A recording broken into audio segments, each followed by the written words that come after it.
हमारा यूनिवर्स जो planet, star, Galaxy, black hole, dark matter, dark energy और ऐसे कई अनगिनत मिस्टीरियस चीजों से भरा हुआ है। और इतने बड़े ब्रह्मांड में हम इंसान एक ऐसे जीव है जो यूनिवर्स को एक्सप्लोर करते हैं और साथ ही यूनिवर्स के कई मिस्टीरियस चीजों को सॉल्व भी करते हैं। और हमारे ब्रह्मांड के साइज को देखते हुए आपके माइंड में ये सवाल जरूर आया होगा कि आखिरकार इतने बड़े ब्रह्मांड का अंत कैसे होगा। यानी कि अगर हम लोग अपने ब्रह्मांड को देखें तो चाहे वो फिर प्लेनेट हो या फिर स्टार हो या फिर कोई ब्लैक होल ही क्यों ना हो, उसका एक ना एक दिन अंत जरूर होता है और उसका अस्तित्व ब्रह्मांड में हमेशा के लिए खत्म हो जाता है। तो क्या इसी प्रकार से हमारे ब्रह्मांड का अंत हो सकता है? और अगर हाँ, तो क्या हमारा ब्रह्मांड भी एक स्टार की तरफ फट जाएगा या फिर हमारा ब्रह्मांड का तापमान एब्सोल्यूट 0 तक पहुंच जाएगा, जिस टेम्परेचर पर पार्टिकल भी मूव नहीं करता है। सो निकलते हैं एक लंबे सफर पर जिसमें हम लोग ब्रह्मांड के कई रहस्यमय चीजों के बारे में जानने वाले हैं और साथ ही हम लोग ऐसे कई थ्योरी के बारे में भी डिस्कस करने वाले हैं जिससे कि हमारा ब्रह्मांड का अंत हो सकता है। So let's start our video.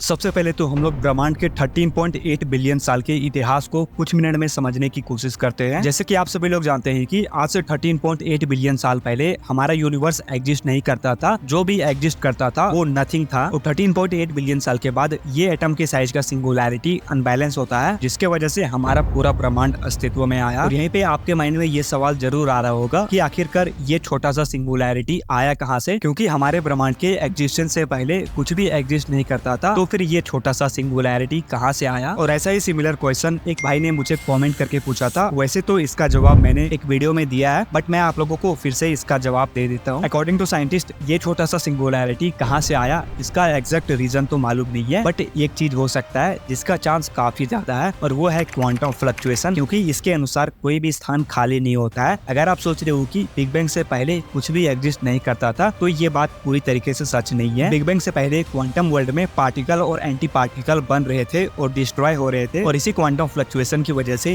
ये छोटा सा हिस्सा इतना ज्यादा डेंस हो गया कि ये एटम के साइज का सिंगुलैरिटी अनबैलेंस होने लगा, जिसके वजह से हमारा पूरा ब्रह्मांड अस्तित्व में आया। और इसके अलावा इस चीज के और काफी सारे एक्सप्लेनेशन हो सकते हैं, जैसे कि मल्टीवर्स, सिमुलेशन वर्ल्ड, ये कुछ एग्जांपल है। आई होप आप इन सभी चीजों को समझ गए होंगे। और अब बढ़ते हैं आगे। जैसे कि हम लोग बात कर रहे थे कि बिग बैंग के बाद क्या हुआ, तो बिग बैंग के बाद समय, स्थान और पदार्थ का जन्म हुआ, और ये सभी चीजें मात्र सेकंड के ट्रिलियनवें हिस्से में ही बन के तैयार हो गया था। और जैसे जैसे हमारे ब्रह्मांड का टेम्परेचर कम होने लगा, तो इससे क्वार्क, फिर ग्लूवॉन, फिर इसके बाद प्रोटॉन और न्यूट्रॉन बने, और फिर इसके बाद हमारे ब्रह्मांड का सबसे इम्पोर्टेंट चीज का फॉर्मेशन हुआ, जो कि है हाइड्रोजन और हीलियम का परमाणु। और फिर ग्रेविटी के खिंचाव की वजह से ये हाइड्रोजन और हीलियम आपस में कंबाइन होकर स्टार का फॉर्मेशन करता है, और काफी सारे स्टार मिलकर एक गैलेक्सी का फॉर्मेशन करते हैं। और बीतते समय के साथ काफी सारे गैलेक्सी मिलकर एक कॉस्मिक स्ट्रक्चर का फॉर्मेशन करते हैं। हालांकि मैं इन सभी चीजों को काफी शॉर्ट वे में समझा रहा हूँ, लेकिन इन सभी चीजों को होने में कई लाखों साल का समय लगा होगा। और इन सभी चीजों के अलावा हमारे यूनिवर्स में काफी सारे इंपॉर्टेंट चीज का फॉर्मेशन हुआ था, जैसे कि डार्क मैटर और डार्क एनर्जी। ये दोनों चीज हमारे यूनिवर्स के लिए काफी इंपॉर्टेंट है। अगर ये दोनों चीज हमारे यूनिवर्स में नहीं रहता तो हमारा यूनिवर्स एग्जिस्ट ही नहीं करता। भले ही हम लोग इन चीजों को डायरेक्ट नहीं देख सकते हैं, लेकिन साइंटिस्ट इनके मौजूदगी का पता यूनिवर्स के एक्सपेंशन से लगा सकते हैं, क्योंकि ये वही चीज है जिसके वजह से हमारा यूनिवर्स लाइट की स्पीड से भी फास्ट एक्सपेंड कर रहा है। और अगर आप इन दोनों चीजों के बारे में डिटेल में जानना चाहते हो तो ऊपर क्लिक करके यहाँ पे इस वीडियो को देख सकते हो। मैंने इस वीडियो में डार्क मैटर और डार्क एनर्जी को डिटेल में एक्सप्लेन किया है। सो अभी इतना समझ लो कि डार्क मैटर और डार्क एनर्जी हमारे यूनिवर्स में काफी इंपॉर्टेंट रोल प्ले करता है। वेल, इन सभी चीजों के बारे में जानने के बाद आपके माइंड में ये सवाल जरूर आ रहा होगा कि आखिरकार हमारे एक्चुअल यूनिवर्स का साइज कितना बड़ा है, क्योंकि काफी सारे लोग बोलते हैं कि हमारा यूनिवर्स 93 बिलियन लाइट ईयर में फैला हुआ है, लेकिन ये पूरा रियलिटी नहीं है। 93 बिलियन लाइट ईयर में वो हिस्सा फैला हुआ है जिसे हम लोग देख सकते हैं, यानी कि ऑब्जर्वेबल यूनिवर्स। और हमारे एक्चुअल यूनिवर्स का साइज हम लोग इमेजिन भी नहीं कर सकते हैं। अकॉर्डिंग टू सम साइंटिस्ट माना जाता है कि हमारे एक्चुअल यूनिवर्स का साइज हमारे ऑब्जर्वेबल यूनिवर्स के साइज के कंपेयर में 95 टाइम्स ज्यादा बड़ा है। लेकिन आपके दिमाग में कभी ना कभी ये सवाल जरूर आया होगा कि आखिरकार हमारा यूनिवर्स का साइज इतना बड़ा है, तो हमारा यूनिवर्स का अंत कैसे होगा? वेल, इसका जवाब साइंटिस्टों को भी एग्जैक्ट मालूम नहीं है, लेकिन काफी सारे साइंटिस्टों ने मिलकर काफी सारे थ्योरी दिए हुए हैं। और आज हम लोग 3 पॉपुलर थ्योरी के बारे में जानने वाले हैं जिसके वजह से हमारा ब्रह्मांड का अंत हो सकता है। पहला है द बिग फ्रीज थ्योरी। हमारा ब्रह्मांड जो लाइट की स्पीड से भी फास्ट एक्सपेंड कर रहा है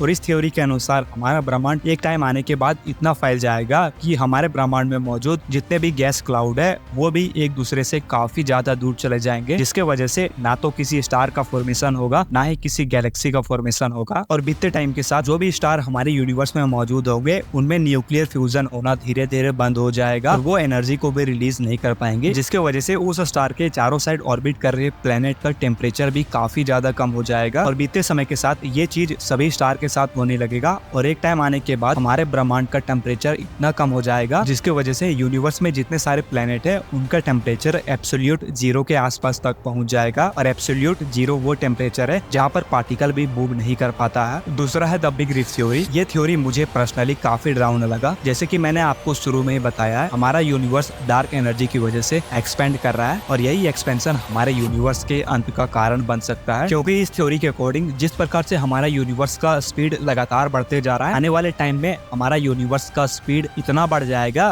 कि इसके आगे ग्रेविटी भी नहीं टिक पाएगा। और इसका रिजल्ट हमें ये देखने को मिलेगा कि जो गैलेक्सी आज ग्रेविटी की वजह से बंधे हैं और पूरी तरीके से स्टेबल है, आने वाले समय में ये मिस्टीरियस फोर्स के आगे ग्रेविटी को भी अपना दम तोड़ना पड़ेगा और फिर गैलेक्सी में जितने सारे स्टार हैं वो धीरे धीरे इस मिस्टीरियस फोर्स के साथ फैलने लगेंगे। और अगर एक बार स्टार फैलना स्टार्ट कर दिए तो बीते टाइम के साथ उनके चारों साइड घूम रहे प्लेनेट भी एक दूसरे से काफी दूर जाने लगेंगे और एक बहुत ही लंबे टाइम के बाद सारे प्लेनेट, स्टार, गैलेक्सी एक दूसरे से बहुत ही दूर चले जाएंगे। और यहाँ तक कि जैसे जैसे हमारे यूनिवर्स का एक्सपेंशन स्पीड बढ़ते जाएगा वो धीरे धीरे सभी चीजों को फाड़ना स्टार्ट कर देगा, यहाँ तक कि वो एटम को भी दो भागों में बांट के रख सकता है और फिर अंत में हमारे यूनिवर्स में कुछ नहीं बचेगा। इस एक्सपेंशन की वजह से सब कुछ डिस्ट्रॉय हो जाएगा। तीसरा है द बिग क्रैश थ्योरी। जैसे कि हम लोगों ने बात किया कि हमारा ब्रह्मांड काफी तेज गति से फैल रहा है और इस थ्योरी के अनुसार ये एक्सपेंशन एक टाइम में जाने के बाद रुक जाएगा। जिस प्रकार से हमारा ब्रह्मांड पहले फैल रहा था वो धीरे धीरे अब रिवर्स में हो जाएगा, यानी कि हमारा ब्रह्मांड सिकुड़ने लगेगा और बीते टाइम के साथ सभी गैलेक्सी, स्टार, प्लेनेट एक छोटे से सिंगुलैरिटी में समा जाएंगे, यानी कि जिस सिंगुलैरिटी से हमारे ब्रह्मांड का जन्म हुआ था ठीक वही सिंगुलैरिटी में ये ब्रह्मांड का अंत हो जाएगा। और कुछ वैज्ञानिकों का ये भी मानना है कि ये छोटा सा सिंगुलैरिटी फिर से एक जोरदार धमाका करेगा और फिर से ये एक नए ब्रह्मांड को जन्म देगा और ये प्रोसेस इनफाइनाइट टाइम तक चलता रहेगा और इसे ही हम लोग साइकिल यूनिवर्स थ्योरी कहते हैं। सो ये थे 3 मोस्ट पॉपुलर थ्योरी जिस पर साइंटिस्ट काफी ज्यादा बिलीव करते हैं। इसके अलावा कई और थ्योरी साइंटिस्टों ने प्रपोज किया है जिसे आप इंटरनेट पे सर्च करके देख सकते हो। सो अगर हम लोग ओवरऑल बात करें तो साइंटिस्टों को भी एग्जैक्ट रीजन मालूम नहीं है कि आखिरकार हमारे ब्रह्मांड का अंत कैसे होगा और शायद हम इंसानी प्रजाति कभी भी ब्रह्मांड के अंत को नहीं देख पाएंगे क्योंकि उससे पहले ही हमारे पृथ्वी का अंत हो जाएगा और हम इंसानों का भी। और इसका रीजन कोई और नहीं बल्कि हम इंसान खुद ही है। सो आई होप ये वीडियो को पसंद आए। अगर पसंद आए तो लाइक, सब्सक्राइब करने के साथ साथ बेल नोटिफिकेशन को ऑल पे जरूर कर लेना ताकि जब भी मैं वीडियो अपलोड करूँ सबसे पहले आप तक पहुंचे। सो मिलते हैं किसी नेक्स्ट वीडियो में नए टॉपिक के साथ। तब तक के लिए बाय बाय, टेक केयर।